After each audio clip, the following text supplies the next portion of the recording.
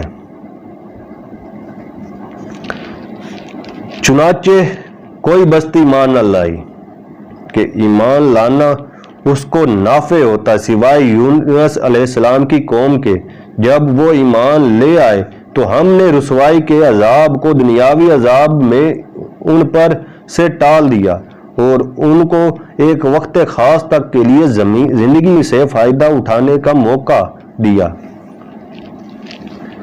یعنی جب قوم میں یونس ایمان لے آئی تو اللہ تعالیٰ نے ان سے ذلت کا وہ عذاب دور فرما کر انہیں ان کی دنیاوی زندگی میں پھر مال و متاع عطا فرما دیا۔ بہرکیف اس کے بارے میں اہل تفسیر میں اختلاف پایا جاتا ہے کہ اس آیت کریمہ میں اس قوم پر اس کے ایمان لانے پر جو اسے نعمت عطا فرمائی اور اس سے انعام و مزید کا وعدہ فرمایا تو اس میں انعام اخروی شامل ہے یا نہیں۔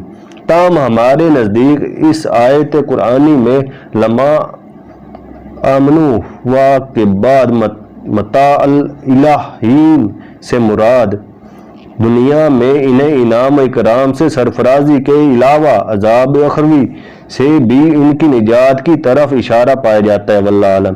اہل تفسیر میں اس بارے میں بھی باہم اختلاف پایا جاتا ہے کہ حضرت یونس علیہ السلام مچھلی کے پیٹ میں کتنی دیر تک رہے تھے۔ سعید بن ابو الحسن اور ابو المالک نے اس سلسلے میں 40 دن کی تعداد متعین کی ہے، لیکن واللہ علم کہ وہ مچھلی کے پیٹ میں پورے 40 دن رہے یا اس سے کچھ کم و بیش عرصہ تک رہے۔ بہرکیف اس بات پر سب متفق ہیں کہ حضرت یونس علیہ السلام نے اللہ تعالیٰ سے اپنے غم و غضب کی معافی طلب کرتے ہوئے یہ فرمایا تھا۔ سورۃ انبیاء آیت نمبر 87 لا الہ الا انت سبحانک انی کنت من الظالمین۔ مچھلی والے حضرت یونس علیہ السلام کو یاد کرو جب وہ غصے سے چل دیا اور خیال کیا کہ ہم اسے نہ پکڑ سکیں گے۔ بالآخر وہ اندھیروں کے اندر سے پکار اٹھا کہ الہی تیرے سوا کوئی معبود نہیں، تو پاک ہے، بے شک میں ظالموں میں ہو گیا۔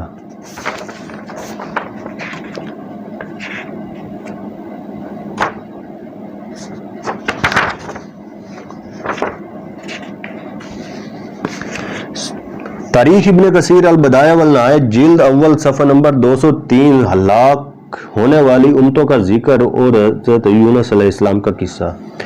یونس علیہ السلام کے فضائل۔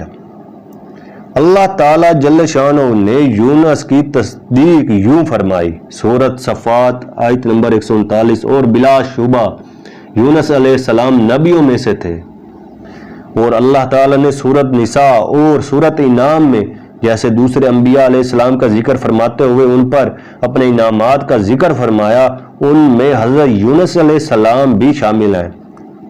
امام احمد رحمۃ اللہ علیہ فرماتے ہیں کہ ان سے وکی اور سفیان نے امس ابی وائل اور عبداللہ کے حوالے سے بیان کیا کہ رسول اللہ صلی اللہ علیہ وسلم نے ارشاد فرمایا کہ کسی بندے کے لیے یہ مناسب نہیں یعنی اس کا یہ منصب نہیں ہے کہ وہ اپنے آپ کو یونس بن متی علیہ السلام سے بہتر بتائے۔ یہ روایت حدیث بخاری رحمۃ اللہ نے بھی سفیان ثوری کے حوالے سے بیان کی ہے۔ اس کے علاوہ دیگر متعدد سکہ راویوں سے یہ حدیث نبوی مروی ہے۔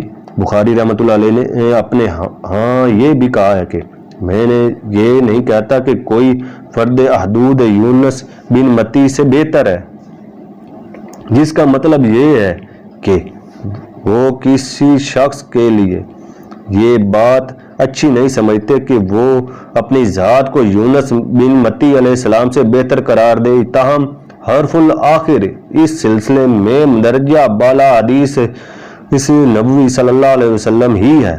اس کے علاوہ حضرت صلی اللہ علیہ وسلم نے بعض احادیث نبوی کے مطابق انبیاء پر اپنی ذات کو فضیلت دینے سے منع فرمایا ہے۔